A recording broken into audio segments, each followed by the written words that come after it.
Capítulo 4. El laberinto del reflejo de la luna y restricciones problemáticas. Parte 7. Parecería que mis expectativas y esperanzas de un lugar seguro fueron rápidamente traicionadas. La razón por la que lo digo estaba justo frente a mí, el paisaje que se extendía ante mis ojos mientras la pared de luz retrocedía lentamente. Era un lugar con un techo alto de piedra, evidentemente hecho de madera labrada y piedra. Era un espacio grande y abierto, pero probablemente aún formaba parte del laberinto. Esa fue mi suposición mientras miraba la vista que tenía ante mí. Las mismas paredes de la cámara parecían absorber instantáneamente cualquier tipo de hechizo mágico que se les lanzara. Continúa el sector inexplorado del reflejo de la luna incluso más allá de este punto. Si bien me hubiera gustado seguir reflexionando sobre ello, no tenía esa opción, porque había un asunto mucho más urgente ante mis ojos. De pie ante mí estaba lo que parecía ser un monstruo de proporciones gigantescas, lo suficientemente alto como para casi tocar el techo. A sus pies estaba la forma arrugada de un hombre, para ser precisos, era el mismo hombre que había estado conmigo antes. Pude ver eso por su peinado y equipo, aunque estaba un poco lejos, probablemente era seguro asumir que había recibido un ataque del monstruo de frente, y ahora estaba inconsciente en el suelo. Sus manos y pies parecían moverse ligeramente, estaba vivo-bajo tenía que ayudarlo. Sin embargo, un gran obstáculo se interpuso entre mi compañero y yo, el monstruo en cuestión. Era una vista grande, pero algo familiar, al menos para mí.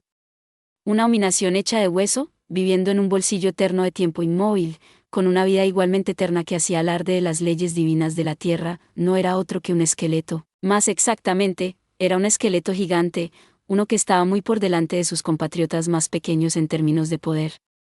Su risa estruendosa resonó amenazadoramente por toda la cámara, acompañada de temblores en el suelo cuando movió sus pies hacia adelante. Difícilmente se podría pensar que estaba hecho de nada más que hueso mientras sacudía la misma tierra sobre la que caminaba. Por lo general, uno escaparía después de ver algo así en el laberinto. Un esqueleto gigante no era solo una variante más grande del esqueleto común. A pesar de estar hecho de hueso, había absorbido los poderes de un gigante en algún momento de su vida y era al menos 2 o 3 veces más fuerte que sus hermanos comunes. Para empeorar las cosas, su fuerza física se incrementó proporcionalmente, y uno seguramente saldría volando con un solo golpe. ¿Tendré que luchar con eso? Incluso si me hubiera vuelto un poco más fuerte de lo que era en vida, enfrentarme a un enemigo de ese nivel sería una tontería, y, sin embargo, dicho esto, nada podía cambiar el hecho de que el hombre colapsado todavía estaba a los pies del esqueleto gigante. Si no quería dejar que el hombre muriera, no tenía otra opción. Por encima de todo, sin embargo, había un problema aún mayor, no había salidas visibles de esta cámara cavernosa. Estaba familiarizado con este espacio, coloquialmente conocido como cámara del jefe. El truco de la habitación era simple, todas las salidas se cerraron al entrar. Esto seguiría siendo cierto hasta que el aventurero en cuestión derrotara al maestro de la cámara. La existencia de habitaciones como esta era un hecho bien conocido entre la mayoría de los aventureros, pero esta habitación no era un fenómeno común en absoluto. Para empezar, la mayoría de las habitaciones de los jefes permitían algún tipo de retirada, y no sellaban inmediatamente sus entradas tan pronto como los aventureros entraban en sus límites. Si este no fuera el caso, la tasa de mortalidad de los aventureros probablemente se dispararía, junto con una inevitable disminución de aquellos que buscan ser aventureros en primer lugar. La capacidad de retirarse de una situación era una habilidad importante en sí misma. Los aventureros debían perfeccionar lentamente sus habilidades, avanzando a su propio ritmo, ya que no beneficiaba a nadie si se apresuraban a morir. Sin embargo, las cámaras autosellantes representaban el siguiente nivel en la miríada de desafíos a los que se enfrentaban los aventureros. De hecho, corría el rumor de que las cámaras de los jefes en los sectores inexplorados de un laberinto se autosellaban por naturaleza. Otros rumores también hablaban de cómo tales cámaras aumentaban en frecuencia después del 40º piso de un laberinto. En pocas palabras, las cámaras de jefe autosellados como este, representaron uno de los desafíos más atrevidos para los aventureros. Uno tendría que estar por encima de todos sus compañeros, ya sean principiantes, veteranos o aventureros, expertos, además de limpiar al menos 40 pisos de laberintos, antes de esperar tener una oportunidad en tal cámara. Habiendo dicho todo eso, me di cuenta del hecho de que estaba parado en medio de una de esas cámaras, no tenía más remedio que hacer lo que tenía que hacer. Reforzando mi resolución y desenvainando mi espada, avancé lentamente hacia el esqueleto gigante. La suerte parecía estar de mi lado, ya que mi apariencia aparentemente había desviado la atención del esqueleto de su víctima anterior. El desafortunado hombre, al estar casi inconsciente, no pareció despertar más el interés del esqueleto. Tenía que terminar esto rápidamente y atender sus heridas, Con ese pensamiento en mente, golpeé mi pie contra el suelo, corriendo hacia el monstruo gigante. Con una explosión de velocidad que apenas experimenté en vida, me propulsé hacia adelante, alcanzando casi de inmediato los pies del esqueleto gigante. Levantando mi espada, descargué su hoja sobre el monstruo sin dudarlo. Sin embargo, clank, con un ruido desagradable, la hoja rebotó en el monstruo, dejando apenas una marca. Como si fuera una señal, las grandes manos del esqueleto se balancearon hacia abajo en un arco amenazador. Presa del pánico, me retiré de inmediato, esquivando el contraataque del monstruo, sin olvidarme de agarrar el cuerpo de mi compañero caído, poniendo cierta distancia entre él y el esqueleto. No podía exactamente dejarlo allí hasta que terminara la pelea. Si lo pisaran en algún momento, ese sería el final para él. Sin embargo, había un resquicio de esperanza en todo este asunto. Aunque el esqueleto gigante sobresalía en poder destructivo, no era rival para mi velocidad. Aunque no sabía mucho de sus capacidades, debido al hecho de que era la primera vez que me enfrentaba a un monstruo así, sentí un rayo de esperanza. Con esa esperanza llenando mi mente, dejé al hombre en un rincón de la habitación antes de apresurarme a enfrentarse al esqueleto gigante una vez más. Mi velocidad era suficiente para la tarea. El principal problema que enfrentaba actualmente era en realidad dañar al monstruo, dada la firmeza de sus huesos. El golpe de antes, infundido con una buena parte de mi espíritu, fue el equivalente a mi ataque de arte espiritual más fuerte posible. El hecho de que siguiera en pie, además de ni siquiera retroceder ante mi ataque, hacía que la victoria pareciera una perspectiva poco probable. En circunstancias normales, este sin duda sería el final. Incluso si fuera un poco más rápido que mi oponente, perdería automáticamente en una batalla de desgaste si no tuviera medios para causar daño al enemigo. Mientras no pudiera siquiera arañar al enemigo, todo terminaría con un solo golpe una vez que me quedara sin energía. Los monstruos del laberinto eran existencias extrañas, si no misteriosas.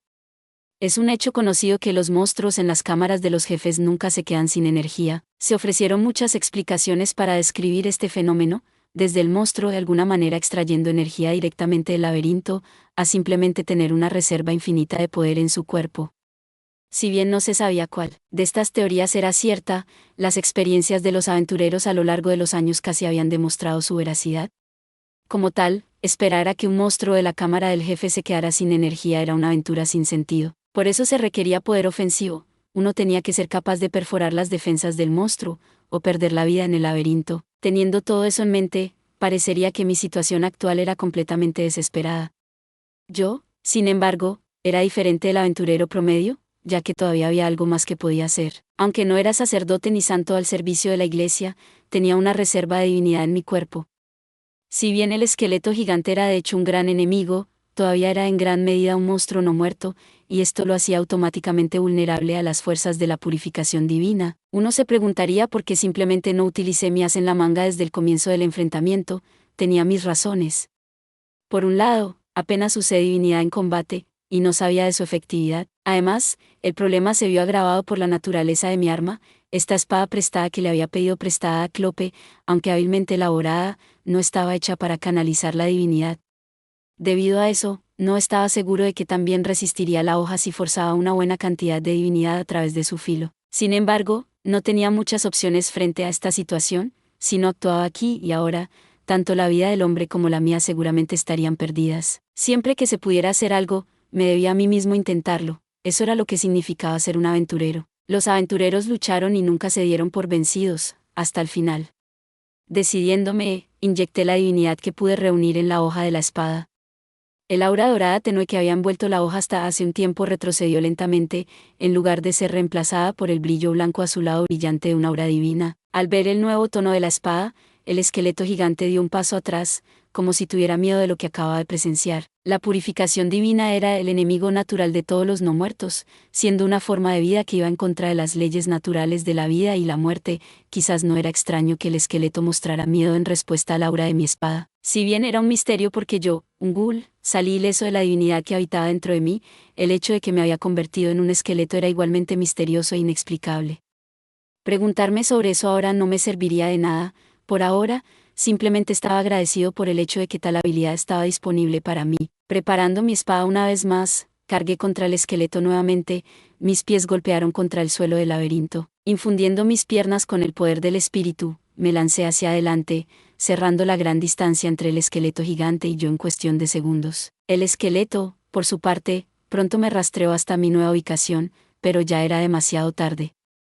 Levantando mi espada sobre mi cabeza, la descargué sobre el grueso hueso de la pierna del esqueleto, parecido a un tronco de árbol. Fue un golpe limpio, los huesos del esqueleto parecieron derretirse cuando entró en contacto con mi hoja, antes de desconectarse limpiamente del resto de su cuerpo por completo. Perdiendo uno de sus pies por mi ataque, el esqueleto gigante cayó de espaldas, sin poder mantener el equilibrio con una sola pierna funcional. No dispuesto a dejar pasar la oportunidad, inmediatamente preparé mi espada y corrí hacia la cabeza del esqueleto gigante caído. Apretando mi agarre, balanceé mi espada una vez más, finalmente trayendo su borde hacia abajo sobre la cabeza esquelética del monstruo. Con un crujido resonante, la hoja cortó y limpió el hueso corrupto, destrozando su cráneo por completo. Gracias por ver. Si te gustó este contenido, no olvides darle like, compartir y suscribirte para más videos similares. Nos vemos en el próximo video.